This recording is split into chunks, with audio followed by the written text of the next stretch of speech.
Norðlenska nautakjötið, uppskrift af góðu kvöldi.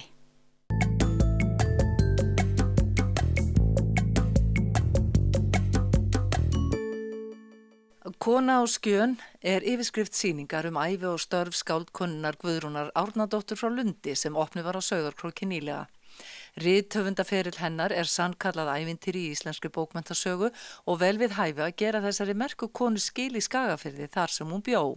Við erum búin að vinna að þessi 2 ár, ég og Marín Guðrún Hrafnsdóttir sem bókmenntafræðingur og langömmubarn Guðrúnar. Og við sem sagt leiðir okkar hafa nú legið saman svona í gegnum þessi Guðrúnarmál og við vorum búin að stefna að þessu, eins og ég segi, það bil 2 ár vorum í rauninni báðar með sömu hugmyndina og skelltum þessu saman í eina sýningu. Og með herkjum náðum við að opna, ég held að ég hafi hengt upp síðasta spjaldi 5 mínútur í 2 á opnum daginn. Og það strandaði nú aðalega á því að fá húsnæði, það lúxusvandamál á Sauðárkróki með húsnæði, en við fengum þetta dásamlega húsina sem var fyrst í barnaskóli bæjarins og hefur nú aðalega verið skrifstofuhúsnæði undanfarin ár. En það svona auka bónus að geta boðið fólki inn í þetta notalega hús sem okkur finnst að ramma þessa sýningu mjög vel inn. Ég hafði í það bil 2 ár verið að bjóða upp á ferðir slóðir Guðrúnar og var búin að viða með fullt af efni. Ég komst að því þegar ég byrjaði að það var hvergi til á einum stað, hvorki hennar ævi ágrip eða svona hennar rithöfundaferill og bókmenntaumfjöllun og allt sem við vildum hafa með. Við þurftum að draga þetta allt saman og á sama tíma var Marín að vinna að mastersverkefni í hagnýtri menningarmiðlun þar sem hún hafði valið Guðrúnu sem umfjöllunarefni. Þannig að við lögðum þetta allt saman í eitt púkk og síðan þurfti að safna saman myndum. Það var gríðarleg vinna. Þær koma svona hérna og þaðan og gömlum blöðum úr eigu ættingja og svona frá ljósmyndurum sem að sumir hverjir eru enn á lífi og voru svo elskulegir að leyfa okkur að nota myndirnar sínar. Og síðan þurfti náttúrulega að setja sýninguna í hönnun og það var fyrirtæki Nýprent sem að sá hönnunina. Og við þurftum að klippa saman gamalt myndefni, safna okkur munum, fengur lána bæði hjá Byggðasafninu og Héraðsskilasafninu og úr einkaeigu reyndar líka. Handrit fundust í Héraðsskilasafninu, voru til þar og það ég best veit einu handritin af síðustu skáldsögunnar utan frá sjó. Vegna þess að það hafði kviknað í Ísafoldarprentsmiðju sem gaf út bækurnar hennar og þau hafði glatast önnur en þessi sem hér eru. Það hluti af íslensku búning sem hún átti og það eru svona smá hlutir, svona ýmiss konar punt og ljósmyndir og gestabók og skinnskotnir hennar og svona eitt og annað. Það er mjög skemmtilegt að geta haft þetta með. En af hverju hún þér svona hugleikin? Já, það góð spurning. Ég ætli ekki verið svona 8-9 ára cirka þegar ég hlustaði á Dalalíf í eldhúsinu hjá ömmu og afa. Afi hafði tapað sjón og hann fékk spólur frá Blindrafélaginu með mjólkurbílnum. Og þetta hlustaði ég á meðan amma var að kenna mér að prjóna og sauma út og það var eitthvað þessu sögu sem heillaði mig þó ung væri og svo ég nú lesi henni nokkru sinnum aftur. Þetta var gott ef maður veikur í nokkra daga eitthvað að lesa eitthvað svona hugljúft.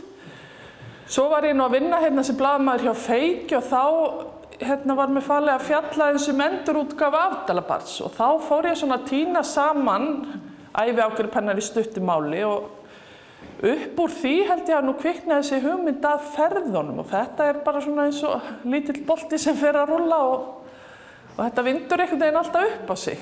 Guðrún frá Lundi, óþekkt alþýðukona úr Fljótunum, varð metsöluhöfundur 59 ára gömul, nánast á einni nóttu og trónuðu bækur hennar á toppi vinsældalista í rúma 2 áratugi. Hún skrifaði 27 bækur á 28 árum í 11 skáldverkum.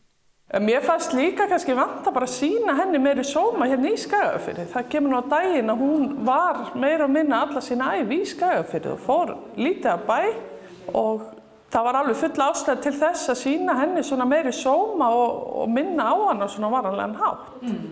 Guðrún var dáð af stórum hluta þjóðarinnar en raddsterkir áhrifamenn flokkuðu verkana með erlendum afþreyingabókmenntum og reifara rusli.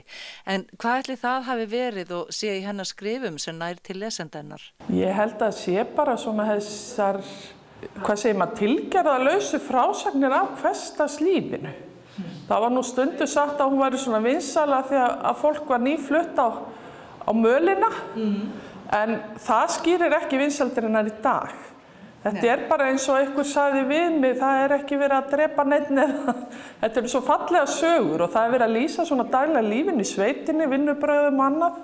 Og í dag hafa náttúrulega bara mikið heimildagildi líka. Og það kom mér kannski mest á óvart hvað það ungt fólk sem að lesa Guðrúnu. Bækur Guðrúnar hafa löngu verið mest lesnu skáldsögur á Íslandi. Og það sést nú kannski á þessum bókum sem inn í hillunum hvað eru rosalega slitnar. Já. Og þær hafa verið illfáanlegar og ef maður fær þar þá eru þær seldar dýrum dómum á fornbókasölum.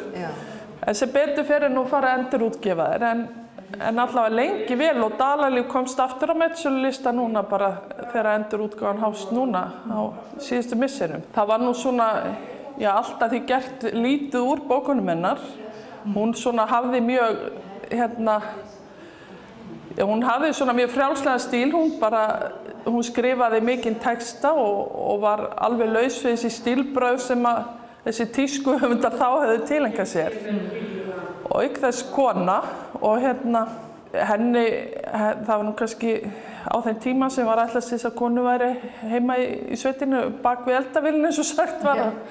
Og var að sinna börnum og búi sem hún vissulega gerði en hún svona stal sig stund og stund til að gera þetta og þetta var það mikil ástríða og hún lét sér ekki segjast. En svo líðar náttúrulega mjög langur tími áður en hún gefin út. Hún það bil 59 ára þegar fyrsta bókin kemur út. Og hún svo sem skrifaði í skúffuna fram á því. Og það eru sögur af því að hún var farin að skrifa fyrir fermingu, leið hún lærir að skrifa, þá byrjar hún og hún skrifaði allt sér til fjall, hún skrifaði á bréfsnifsi og svona afgangspappir og svo reyndar það leyti sem fyrir að búa þá brennir hún öll handritin því að hann svona grunaði að lífið myndi nú krefjast eitthvað annars af henni. En eitthvað komst nú undan því og eflaust hafa sögurnar verið til í huganum áður en það voru alltaf festar og blað, svona miðað við afköstin af þetta fullorðnu konu þar að auki, þá held ég þetta hafi nú margt af þessu verið til svona í gegnum tíðina. Frægasta verk Guðrúnar má hiklaust telja Dalalíf, en þær bækur urðu alls 2189 blaðsíður og var lengi vel lengsta skáldsaga í Evrópu. En var þessi kona einhvern tímann heiðruð? Já, hún fékk heiðurslaun úr Rithöfundasjóði 1972, þannig bara 3 árum áður hún lést. En hún svona kannski í seinni tíð hefur hlotið svolítið uppreist æru.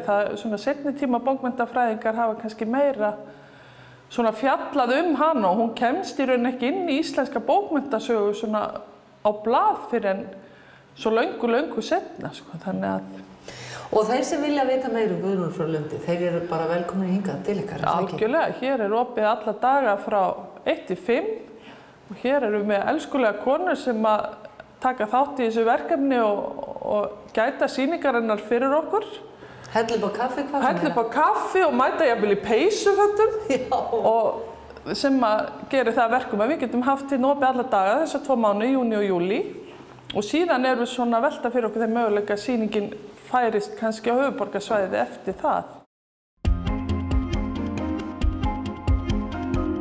Norðlenska nautakjötið. Uppskrift af góðu kvöldi.